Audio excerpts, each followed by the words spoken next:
¿Cómo saber distinguir entre una persona rebelde y una que solo está herida?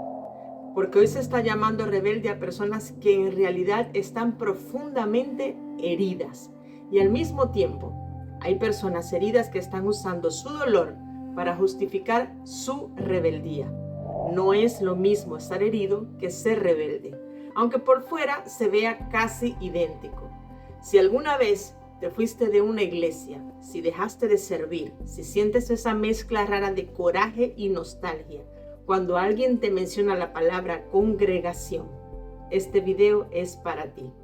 Quiero realmente ayudarte a ver con claridad qué está pasando realmente en tu corazón. Vamos a hablar de cómo diferenciar a un rebelde de un herido. Vamos a hablar de cuándo una molestia se convierte en abuso espiritual y cuándo simplemente fue un error humano de alguien imperfecto liderando a personas imperfectas. Y al final te voy a dejar una pregunta para que tú mismo contestes con sinceridad, con total honestidad. Quédate hasta el final porque la pregunta te va a hacer ver todo diferente, por eso te la dejé para el cierre. No empecemos hablando de iglesias. Antes de hablar de iglesias, de pastores, de congregaciones, quiero que hablemos del corazón. Porque el problema muchas veces es lo que está pasando adentro de nosotros mientras señalamos hacia afuera y no únicamente a la iglesia como institución. Así que vamos a definir dos tipos de corazón, el del rebelde y el del herido. Y quiero que mientras los escuchas te preguntes con total sinceridad, ¿cuál de esos dos tipos de corazón se parece más al tuyo? Y tranquilo que esto no es para cuestionarte. La iglesia y sus líderes necesitan educarse en reconocer esto. ¿Qué es un rebelde? El rebelde tiene un patrón. No es que hizo algo por un momento, no. Es un patrón repetido en el tiempo. El rebelde rechaza toda autoridad, no solamente la que le hizo daño, es que no acepta corrección de nadie, ni siquiera de quienes lo aman bien.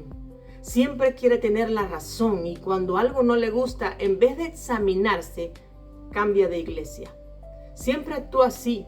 Si no le gusta, se va y luego cambia otra vez y otra vez porque él siempre piensa que el problema nunca es él, sino que es la iglesia, es ese pastor, es la X situación. El rebelde convierte su opinión en una doctrina y empieza a decir, así es como Dios quiere, cuando en realidad está diciendo, así es como yo quiero. El rebelde no ve sus errores, no le gusta ser confrontado. Siempre huye de la corrección, no le gusta que le corrijan y el que le corrijan es necesario y sano para el crecimiento. La Biblia habla de esto en Hebreos capítulo 13, versículo 17. Se nos pide obedecer y sujetarnos a quienes nos guían espiritualmente. Los líderes, cuando esto se escribió, no eran líderes perfectos, pero Dios diseñó el cuerpo de Cristo para crecer en comunidad, no en aislamiento. Y se nos manda a obedecer a nuestras autoridades. Ahora hablemos del herido. ¿Qué es un herido? Y aquí el corazón se ve completamente distinto. El herido todavía ama a Dios. Aunque le cueste entrar en una iglesia, en un templo, él ama a Dios. Llora, literalmente llora cuando habla de lo que vivió dentro de la iglesia. Extraña servir, extraña el coro, la célula, el ministerio de los niños, extraña pertenecer. Tiene miedo de volver, sí, pero no se aparta de Dios. Lo que no quiere es volver a lo mismo. El herido no perdió la fe, él se identifica aún como cristiano, pero perdió la confianza en las personas que dicen representarlo. Y esa es la diferencia más grande entre los dos. Que el rebelde perdió el respeto hacia la autoridad, el herido perdió la confianza hacia las personas, pero por dentro su fe sigue viva, escondida, esperando sanar. No desafía a su líder o a la persona que le causó su descontentamiento. Al contrario, veo casos donde se preguntan, ¿y si el problema soy yo? Quiere decir que busca examinarse porque teme estar desagradando a Dios. Hay algo peligroso en esto. No es que sea bueno y el otro sea malo. No vine a ponerle etiquetas a nadie. Lo peligroso, lo que de verdad me preocupa, es que un herido que nunca sana puede terminar convirtiéndose en un rebelde.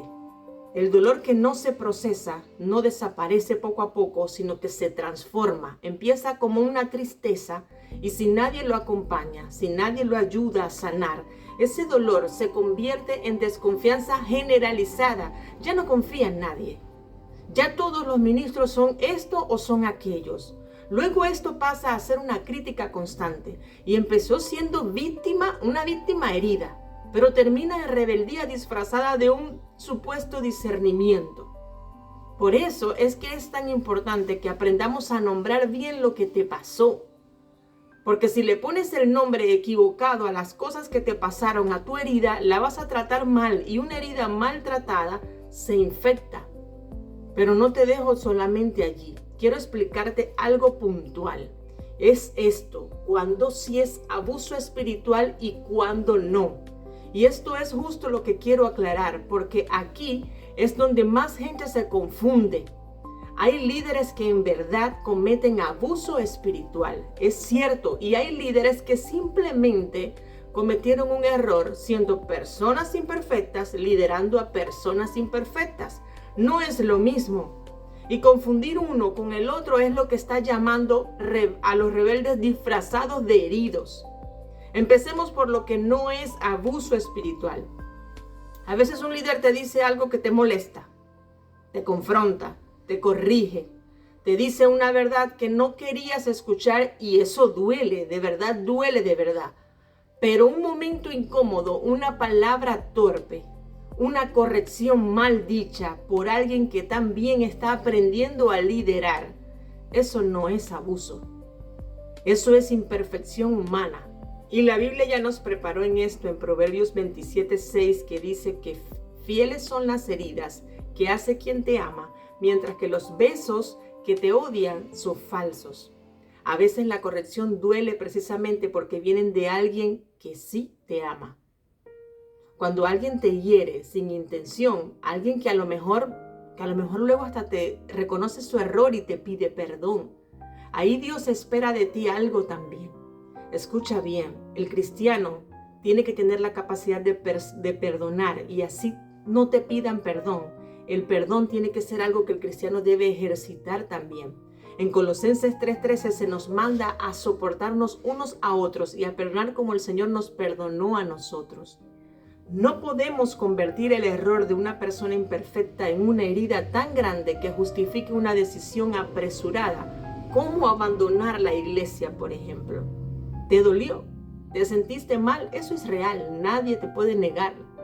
Pero real no siempre significa abuso sistemático. El dolor es real, el abuso es otra cosa y confundirlos te puede costar años de tu vida espiritual. Mira, yo he visto muchos ministerios estancados por conflictos no resueltos. Ojo con esto, porque Dios nos dio la capacidad de resolver conflictos perdonando, olvidando lo que queda atrás, aclarando y teniendo conversaciones incómodas con la única intención de sanar. Ahora sí, hablemos de abuso espiritual sistemático, porque este sí existe y sí hay que nombrarlo sin miedo. Y por eso es que me han acribillado por redes sociales, precisamente por decirlo sin miedo. Yo no le debo nada a nadie, yo le sirvo a Dios. El abuso espiritual sistemático, quiero explicarte que no es un momento aislado, es un patrón que se repite en el tiempo. No es una palabra torpe que soltaste una vez, no. Es control constante, es manipulación constante y tiene características que se pueden incluso reconocer. Primero hay control sobre tus decisiones personales. ¿Con quién te relacionas? ¿Cómo gastas tu dinero? ¿A quién amas? ¿Qué estudias? ¿Dónde trabajas? Todo pasando por la aprobación del líder como si fuera la condición para agradar a Dios. Segundo, usa el miedo espiritual como herramienta de obediencia.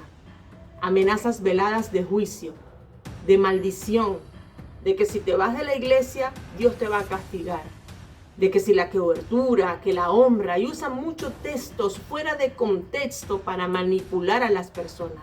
Eso no es pastorear, eso es manipular. Tercero, se castiga el cuestionamiento. Si preguntas, si dudas, si pides transparencia, te etiquetan de rebelde, de tener espíritu de Coré, de estar bajo influencia del enemigo. Silencian tus preguntas en vez de responderlas. Cuarto, hay aislamiento. Te alejan poco a poco de tu familia, de tus amigos externos, de otras opiniones, para que la única voz que escuches sea la del líder. También caen en aislamiento sistemático dentro de la misma iglesia. ¿Qué significa esto? Es cuando tu opinión no es igual, entonces ellos no te hablan, te apartan y manipulan al grupo para que tampoco esté contigo. Esa se ve mucho, y hace un daño profundo. Quinto, no es el único porque hay muchos tipos, pero solo quiero hablarte de estos que son los más comunes. El quinto es que no hay rendición de cuentas. El líder nunca se equivoca, nunca pide perdón genuino. Y si algo sale mal, la culpa siempre termina cayendo o sobre ti o sobre otra persona. Pero ellos no. El abusador se cree perfecto.